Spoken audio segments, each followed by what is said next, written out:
Here we go, guys. Stand by. Let's do some quick rehearsal. Peter, you want to right through. At New York's Lincoln Center on a Saturday afternoon, a small city of stagehands, all the way upstage, technicians, musicians, and singers is scrambling to prepare for a broadcast. A broadcast that is part of a grand plan to revive the biggest, most respected opera house in the world, the Metropolitan Opera.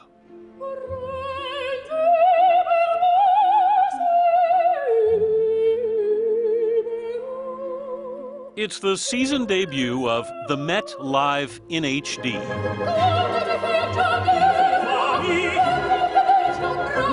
A performance that isn't just being seen by the 3,800 people here in the theater. It's being beamed out live to 1,900 movie theaters in all 50 states and 64 countries.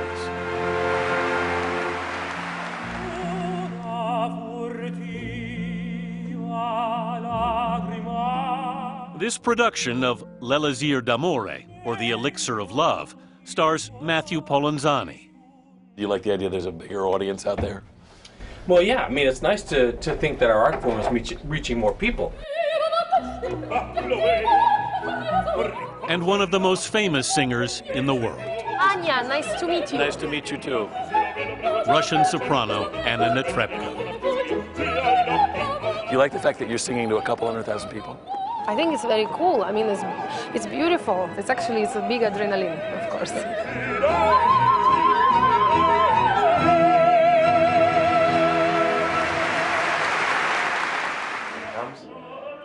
Closer, ready, one. Ready, 7, on Nemo's. 3 hours before the broadcast, director Gary Halvorson is reviewing rehearsal tapes to check his camera angles. Well, I've done 6 seasons or 7 seasons, probably 26, 28 operas. He's not an easy man to keep up with. What? Halvorson has also directed sitcoms like Friends and Everybody Loves Raymond and the Macy's Thanksgiving Day Parade. What are you most worried about at this point? We got 15, 20 minutes till the show starts. I'm worried about the actors and the singers hitting their marks and me hitting my marks. The only person who looks more anxious is the Mets general manager, Peter Gelb, who darts between dressing rooms checking on the divas and across the stage checking on the production. The Mets' live transmissions were his idea. What were you thinking? I was thinking that opera needs a shot in the arm. Its audience was aging, there were fewer people coming to the opera. 10 or more cameras are used in each broadcast, including a robotic one that tracks across the foot of the stage. I wanted to transform these Met transmissions into movie theaters into the operatic equivalent of Olympic sports coverage. You didn't actually have any experience in running an opera house before you came here. No, but I've had experience dealing with a lot of very famous artistic personalities. Gelb had managed the career of renowned pianist Vladimir Horowitz and was running the Sony classical record label when he was approached by the Met. Were you hired with the understanding that you would do this? No, I was the last candidate, I guess, interviewed. And he spent much of his job interview telling the board what was wrong with the opera house.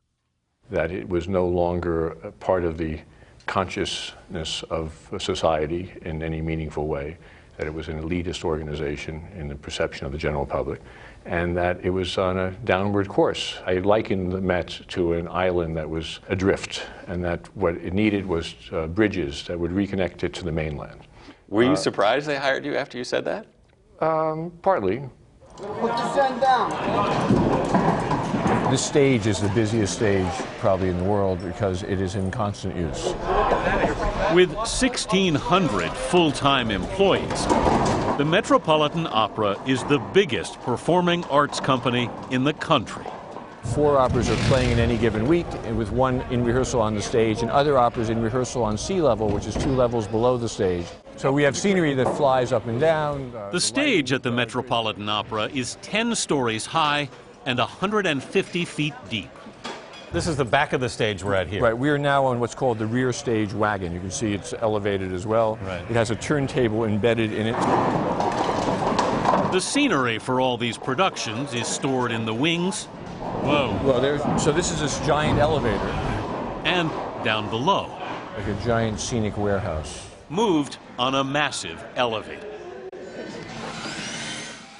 The Met makes most of its own scenery on site. And most of its own costumes. There are literally, thousands of costumes that pass through the shop in a season. Wander its back corridors, and you'll find singers rehearsing The Tempest. The Met's dancers preparing for Aida. And the chorus practicing for Les Troyens.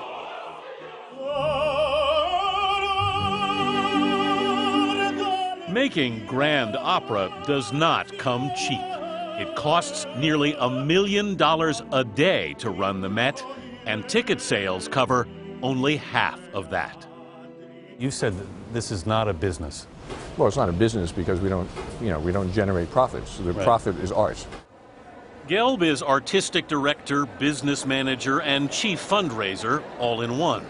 And he knows if he wants big donors to pay the Met's bills, its operas have to attract some attention. Not everything I have done certainly has worked.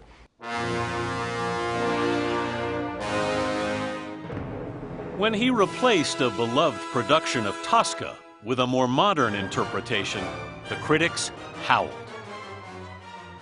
I think the New Yorker called it a fiasco. How did you react to that?